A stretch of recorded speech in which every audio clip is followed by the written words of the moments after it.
හරි මේ පේන්නේ ඇම්පියර් මීටරේ. ඉතින් මම වැඩි ලාල්ලන්නේ මේ ලයිට් නිසා අපිට පේන්නේ නැතුව ඇති. මෙතන පේනවා ඇම්පියර් එකත් අපිට බලන්න පුළුවන් මේකේ ඩිස්ප්ලේ එකේ පේන ඇම්පියර් එක ගන්න. ඉතින් normal volt meter එකක්. ඉතින් මේක ඇම්පියර් එක බලන්න බෑ. ඇම්පියර් බල් මීටර එක වෙනම තියෙනවා. ඉතින් මේක මේ voltage විතරක් බලන්න පුළුවන් මීටර එක. DC voltage. හරි මේ තියෙන්නේ මේ මම බයික් එකට හයි කරන මීටරේ. මේක මේ වාහන වල හයි කරන එක. මේක ගහලා තියෙන volt meter display. ඒ වගේම මේක waterproof display එකක්. හරි මේ තියෙන්නේ මේ AC voltage බලන එකක්. ඉතින් මෙතන මේ voltage එක. ඒ වගේම ඇම්පියර් එක hertz ගන්න ඔක්කොම බලන්න පුළුවන්. හරි අද බලමු මේ වෝල්ටේජ් සහ ඇම්පියර් මීටර ගන්න. ඉතින් මේ මම වීඩියෝ එකක් කරනකොට අනිවාර්යෙන්ම මම මේ වගේ එකක් යූස් කරලා සාමාන්‍ය වෝල්ටේජ් එක එහෙම පෙන්වනවා. එහෙම පෙන්වුම් ගොඩක් අය අහනවා මේ වගේ මීටර් ගන්න කොහෙන්ද කියලා. ඉතින් ඔක්කොම මේ මීටර් ඔක්කොම මම AliExpress site එකෙන් ගෙන්න ගත්තා. ඉතින් මේවල විස්තර ටික මම මුලින් ඉඳන් කියන්නම්. ගොඩක් අය මේවා දන්නේ නැහැ කොහෙන්ද ගන්නෙ ඒ වගේ විස්තර. ඉතින් මේකට AliExpress site එකෙන් මේ වගේ මීටර්ස් ගන්න පුළුවන්. ඉතින් මේවා වෝල්ටේජ් ඇම්පියර් මීටර්. ඒ කියන්නේ වෝල්ටේජ් බලන්න පුළුවන්. DC වෝල්ටේජ්, ඒ වගේ AC වෝල්ටේජ් බලන්න පුළුවන්. ඒ වගේ මේක මේ ඇම්පියර්ස් බලන්න පුළුවන්. ඒ වගේ ගොඩක් මීටර තියෙනවා. මම ඒ වගේ AC වෝල්ටේජ් බලන මීටර තියෙනවා.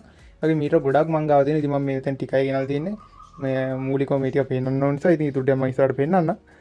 මේ වගේ තමයි මීටර ටික බලන්න පුළුවන්. මම එක එක පැහැදිලි කරනවා. මේක අපිට ගන්න පුළුවන්. මේක සාමාන්‍යයෙන් AliExpress එකෙන් ගන්න ඩොලර් 1.5ක් ඒ කියන්නේ එකමාරක් වගේ වෙන්නේ ඩොලර්. ඉතින් මේක ඇත්තටම මේක බලන්න පුළුවන් වෝල්ටේජ් එක විතරයි. DC වෝල්ටේජ් මේකේ බිඳුවේ ඉඳන් වෝල්ටේජ් 100ට යනකම් බලන්න පුළුවන්. DC වෝල්ටේජ් 100ට එහා ගියොත් මේක පිච්චෙන්න පුළුවන්. ඒ නිසා වෝල්ටේජ් 100ට යනකම් මේක පාවිච්චි කරන්න පුළුවන් කිසිම ගැටලුවක් නැතුව. ඒ වගේ මේක මේ වගේ එක පින් එක ඒ කියන්නේ වයර් තුනක් තියෙනවා. ඒ වගේ මෙතන පොඩි ප්‍රීසෙට් එකක් තියෙනවා. ඒ කියන්නේ මේක හදිසියෙන්වත් පොයින්ට් එකක දෙකක වගේ මේ අඩුවක් තිබ්බොත් ඒ කියන්නේ මේ වෝල්ටේජ් වැරදියට පෙන්නුවොත් පොයින්ට් එකක් දෙයක් වගේ මේකෙන් අපිට කරකවලා හදාගන්න පුළුවන්. ඉතින් ඒවා කරන්න අවශ්‍ය නැහැ. මේව ඔරිජිනල් කැලිබ්‍රේට් කරලා වෙලා තියෙන. ඉතින් පොක්කක් හරි අවුලක් වුණොත් කියලා තමයි මේ කැලිබ්‍රේෂන් එක දීලා තියෙන්නේ.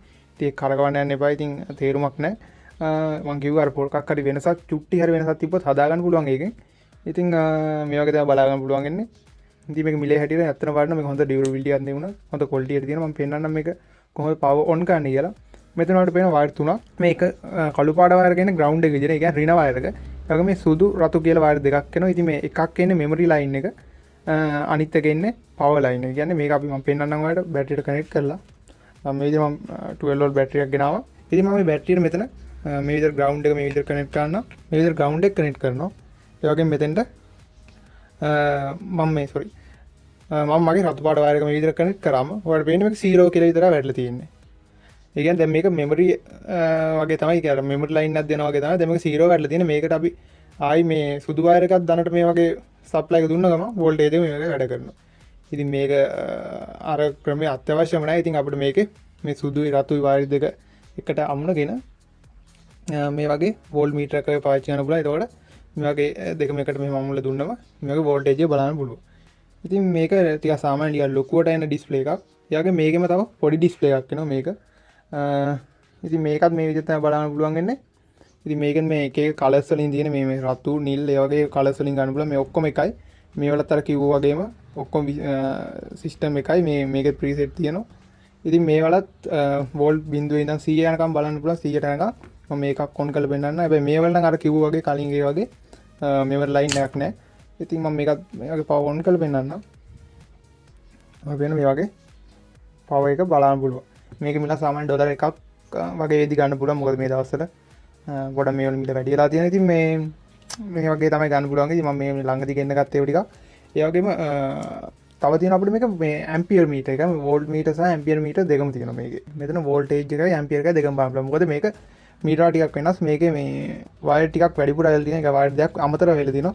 ඉතින් ඒ දෙක ගැන පස්සේ කතා කරන්න කලින් කියන්න ඕනේ මේ වයර් තුන සාමාන්‍ය. ඒක නර කලින් කතා කරා වගේ මේ එක ලයින් එක ග්‍රවුන්ඩ් ලයින් එක අනිත් වයර් දෙක අර මෙමරි එකයි සප්ලයි ලයින් එක එන්නේ. ඉතින් අපි මේ දෙක එකට අමුණ ගමු. කහ එකයි රතුයි. මේ වගේ අමුණගෙන මම සප්ලයි දීලා පෙන්නන්නම්. මේ වගේ ලස්සනට මේ වගේ පේනවා 12.6 කියලා වෝල්ටේජ් එක ඇවිල්ලා පෙන්නනවා.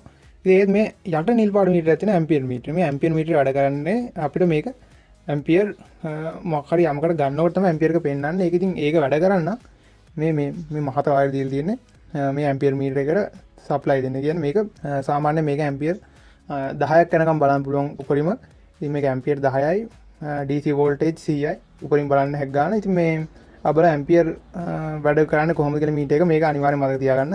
මේකේ තියෙන මහත වයර් දෙක මාරු කරලා දාන්නට එහෙම දෙන්න එපා. දුන්නොත් අනිවාර්යයෙන් මේ මීටරේ පිච්චිලා යනවා. මගේ අතින් එහෙම වෙලා තියෙනවා. හරි අපි බලමු දැන් මේක ඇම්පියර් බලන්න කොහොමද කියලා. දැන් මේකේ සුපුරුදු පරිදි අර කළු ලයින් එක මේක මේ වයර් තුන මේක නෝමල් ලයින් එක. ඒ කියන්නේ මේක දුන්නම නෝමල් මීටරේ වැඩ කරනවා. ඒ කියන්නේ ඇම්පියර් මීටර එක නැතුව. ඒ කියන්නේ අපි දැන් කළු ලයින් එක රිනටත් මේ වයර් දෙක දනටත් දුන්න මේක වැඩ. ඉතින් අපි ඊළඟට කරන්න ඕනේ මේ මහත වයර් දෙක මේක රින ලයින් දෙයක් වෙන. ඉතින් මේක කොහොමදවත් මේක දන ලයින් දාලා දාන්න බෑ. ඇලුවොත් මේක ෂෝට් වෙලා පිච්චි දාන සර්කිට් එක. ඒක නිසා මුලින්ම මේකේ ඔයාලට බලන්න පුළුවන් රතු ලයින් එක. රතු ලයින් එක අරගෙන ෆ්‍රී තියන්න. ෆ්‍රී තියලා මේක කළු වයර් එක තියෙනවා මෙතන. කළු වයර් එක මේකේ කළු වයර් එකත් එක්ක කනෙක්ට් කරගන්න. කනෙක්ට් කරගෙන ඔයා සාමාන්‍යයෙන් ලයිට් එකට වගේ හයි කරනවා. මේ වගේ බැටරියක් හරහා යන නිසා දැන් මේක ලයිට් එක පැත්තක් හිතාන මේ විදිහට කළු වයර් එක මේ පැත්තට ඇමුණා. ඊට පස්සේ මේකේ රතු ලයින් එක, ඒ කියන්නේ මේ වගේ අයිනෙන් තියෙන අයින, ඒ වගේම මේකේ මේ නෝමල් අනිත් වයර් දෙක මීටර බල ලයින් එක මේ විදිහට හයි කරගන්න. මේ විදිහට තමයි කනෙක්ෂන් එක තියෙන්නේ. කළු වයර් එක මහතක රිනටත් අනිත් වයර් දෙකත් මේ විදිහට දීලා දැන් මේක රතු වයර් ඉතුරු වෙනවා. මේකට අපි මම මෙතන ගෙනල්ලා තියෙනවා හැලජන් බල්බ් එක. මොකද ඇම්පියර් එක බලන්න ලේසි මේක. මම හැලජන් බල්බ් එක පැත්තකට මේ වයර් එක අමුණ ගන්නවා. රතු වයර්. අමුණගෙන හැලජන් බල්බ් එකේ අනිත් වයර් එක කියන්නේ මේක බොඩි එකේ ඉන්නේ මෙතන.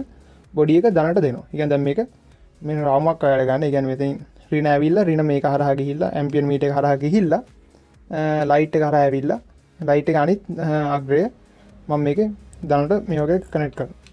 ඔයාලට පේනවා දැන් කනෙක්ට් කරාම මේකේ ඇම්පියර් එක පෙන්වනවා. ඇම්පියර් දැන් මේකට 5.0 ඔයාලට පේනවාද? 5ක් වගේ ගන්න මේ. වැඩිලා අල්ලන්නේ නැහැ. මොකද මේ බල්බ් එක ගොඩාක් රත් වෙන නිසා අල්ලන්න බෑ. මේ විදිහට අපිට ඇම්පියර් එක බලන්න පුළුවන්. මේක වයරින් එක එච්චර ලොකු දෙයක් නෙමෙයි. මේ විදිහට තමයි දෙන්න තියෙන්නේ. රින් ලයින් එකෙන් ඇවිල්ලා ආයි මේක රින් ලයින් එකක් මේ රතු උනාට රින එක ඇවිල්ලා බල්බ් එක හරහා මෙතන දාන්න තෙට්ට. ඉතින් මේක වාහනයක සෙටප් එකක වුණත් ඕන දෙයකට මේ එකම සිස්ටම් එක. ඉතින් සෙටප් එකේ වුණත් ග්‍රවුන්ඩ් එක ගලවලා ග්‍රවුන්ඩ් එක මේක හරහා මෙහෙම දුන්නම මෙතෙන්ට ග්‍රවුන්ඩ් එකේ ලයින් එක මෙහෙම දෙන්න පුළුවන්. එතකොට අපේ සෙටප් එකට ගන්න ඇම්පියර් එක ඒ වගේ දේවල් ගොඩක් බලන්න පුළුවන්. ඉතින් මේක ලොකු දෙයක් නෑ මේකේ ඇම්පියර් මීටර් එකේ. ඒ විදිහට තමයි ඇම්පියර් මීටර් එක බලන්න පුළුවන් ඉන්නේ. මේකනොත් ඇත්තටම සාමාන්‍ය මල්ටිමීටර් එකක් වගේම තමයි. ඉතින් මේක මල්ටිමීටර් එකක් නැති අයට මේක පාවිච්චි කරන්න පුළුවන්. මොකද මල්ටිමීටර් එකක් මේ දවස්වල ගන්න අමාරු අයට. ඉතින් මේ මම පෙන්නන්නම්. මේ වගේ මල්ටිමීටර් එකක් ගන්න බැරි අයට ඉතින් ඇත්තටම මේක වටිනවා. මොකද මේකෙන් අර ඇනලොග් වගේ නෙමෙයි ඩිජිටල් ලස්සනට බලන්න පුළුවන්. ඉතින් මම ඊළඟට පෙන්නන්නම් මගේ AC වෝල්ටේජ් බලන මීටර් එක. මේක තමයි මගේ AC වෝල්ටේජ් බලන මීටර් එක. ඉතින් මම මේක මේ අවස්ථාවේ ගෙදර හයි කරලා තියෙනවා. මම මේක ගලවන්න තියන්නේ නැහැ. මේකත් අර වගේ මීටර් එකක්. මේකෙත් පුළුවන් අපිට වෝල්ට් ඒ කියන්නේ මේක AC වෝල්ට් බලන්නේ DC නෙමෙයි. AC වෝල්ට් 500 යනකම් බලන්න. ඒ වගේම ඇම්පියර් 100ක් බලන්න පුළුවන් කියලා තියෙනවා. ඉතින් මේ ඇම්පියර් ගන්න ඒවා හර්ට්ස් ගන්න මේ පල්ලෙහෙම ගන්නවා. ඒ වගේ ඩිස්ප්ලේ කරන දැන් මේ වෙලාවේ මුකුත් අපේ ගෙදර වැඩ ගන්න නිසා තමයි ඇම්පියර් මීටර් එක වැඩ ගන්න නැත්තේ. මම පෙන්නන්නම් පොඩ්ඩක් ලයිට් එහෙම දාලා ඇම්පියර් මීටර් වැඩ කරනවද කියලා. ආවට පේනවා දැන් මේ 0.9ක් ඇම්පියර් ගන්නවා. ඉතින් මේ විදිහට තමයි ඇම්පියර් මීටර් වැඩ ගන්නෙ. ඉතින් මේකෙත් ඇත්තම ලොකු දෙයක් නැහැ. අර වගේම තමයි සිස්ටම් එක. ඊට මේක ඇම්පියර් බලන්න මේන් ලයින් එකේ ලයිව් වයර් එක හරහා තමයි ඇම්පියර් බලන්නේ. ඉතින් ඒකට අපි පොඩි රින් එකක් වගේ ඒ රින් එක ඇතුලෙන් තමයි මේන් වයර් එක දාන්න. එතකොට අපිට වයර් එක ඇතුලෙන් ගන්න ධාරාව අපිට මේකෙන් බලන්න පුළුවන් වෙනවා. මොකද DC මීටර් එක වගේ නෙවෙයි. පොඩ්ඩක් මේක ඇම්පියර් බලන මීටර් පොඩ්ඩක් වෙනස් ඒකේ සිස්ටම් එක. ඉතින් මේක තමයි AC වෝල්ට් මීටරේ. ඉතින් මේක මිල ගැන කතා කරලා සාමාන්‍යයෙන් මේක මම ගන්න ඕන ඩොලර් 6ක් වගේ වුණා. මොකද මේක AC වෝල්ටේජ් බලන්න පුළුවන්. ඒක මේක පොඩ්ඩක් මිලෙන් වැඩි. ඒ වගේ මේ තියෙන මම බයික් එකට හයි කරලා තියෙන මීටරේ ඉතින් මේක වෝල්ට් මීටර් ඩිස්ප්ලේ කරලා ගහලා තියෙනවා. වෝල්ටේජ් බලන එකක්. මේක වෝල්ට් ප්‍රූෆ් වෙන්නේ. මේක වාහන බයික් වල තමයි ගොඩක් හයි කරලා එන්නේ. ඉතින් හයි කරන්න මේක අලවන්න තියෙන මේ වගේ ඩබල් ටේපින් ඇවිල්ලා. ඉතින් මේකත් මම පවුන් කරලා පෙන්නන්නම්. මේක DC වෝල්ටේජ් තමයි බලන්න පුළුවන්. මේ වගේ වෝල්ටේජ් එක ගන්නවා. දශම දිගත් එක්ක. අතන මේක ඔන් වෙන විදිය උනා ලස්සනට ඔන් වෙනවා මේ විදියට. ඉතින් මේකේ මිලත් සාමාන්‍යයෙන් ඩොලර් 4ක් 5ක් වගේ තමයි උනේ මේකේ මිල. ඉතින් මේක වැඩි මොකද වෝටර් ප්‍රූෆ් වෙන නිසා. ඉතින් මේ ගැන තමයි අද කතා කරන්න ඕනේ. මොකද ගොඩක් අහලා තිබි. ඉතින් මම ඒක නිසා තමයි වීඩියෝ එකක් කරේ. ඉතින් ඇත්තටම මේව ලොකු දෙයක් නෑ. ඉතින් මේවා අලුත් තාක්ෂණ ටෙක්නොලොජි එකෙන් එන දේවල්. ඉතින් මේවා අපිට ගෙන්න ගන්න පුළුවන් ඔන්ලයින් සයිට් හරහා ලංකාවේ වුණත් මිලදී ගන්න පුළුවන්. ඉතින් ලංකාවේ ටිකක් මිල වැඩි ඇති මේ දවස්වල. හරි මේ ටික දැන් තමයි මට කතා කරන්න ඕනේ. ඉතින් මේ ගොඩක් අය අහනවා මේ මම වීඩියෝස් එහෙම කරද්දි මේ මීටර් යූස් කරද්දි කොහොමද මේක ඇත්තේ කියලා. ඉතින් මම ඒක නිසා වීඩියෝ එකක් කරේ. ඉතින් මම හිතනවා දැනගන්න ඇති කියලා මේ මීටර්ස් ගැන සියලුම දේවල්. ඒ වගේම මේ මීටර වලින් මේ ඩිස්ප්ලේ වලින්ම එනවා මේ ක්ලොක් එකකුත්. ඒ කියන්නේ මේ වගේම ඩිස්ප්ලේ එකකින් එන ක්ලොක් එකක්. ඒ කියන්නේ වොච් එකක් එනවා. ඉතින් මේකත් අපිට වාහන වලට හයි ගන්න පුළුවන් වොච් එකක් 12 වෝල්ට් වගේ වැඩ කරන්නේ. මම ඒකත් වීඩියෝ එකක් කරලා දෙනවා. මම ඉතින් බලන්න පුළුවන්. ඒ වීඩියෝ එක බලන්න. මොකද ඒකෙන් මේ වගේම තමයි සිස්ටම් එක. ඉතින් ඒකත් අපිට හොඩ්ලෝසුවක් වගේ ලස්සනට හොඩ්ලෝසුවක් ඒක. ඒකත් මිලේ හැටියට වටනවා. ඉතින් ඒ වීඩියෝත් බලන්න. ඔන්න මම කර ගැටලුවක් තියෙන වීඩියෝ ගැන අනිවාර්යෙන් පල්ලෙහා කමෙන්ට් එකක් දාන්න. ඒ වගේම channel එක අනිවාර්යෙන් පල්ලෙහා ඉදිරියට රතු පාට subscribe button එක click කරලා subscribe කරන්න. ඊට හැබැයි bell icon එක click කරලා all දාගන්න. එතකොට මම අලුත් මේ වගේ වීඩියෝ දාපු ගමන් ඔයාලා notification එකක් ගෙන්න ගන්න පුළුවන්. ඉතින් අපි තවත් අලුත් මේ වගේ interesting වීඩියෝ එකක් හම්බ වෙනවා. ඔයාලට අපි රැන්ඩම් ප්ලස් එක්සෙල්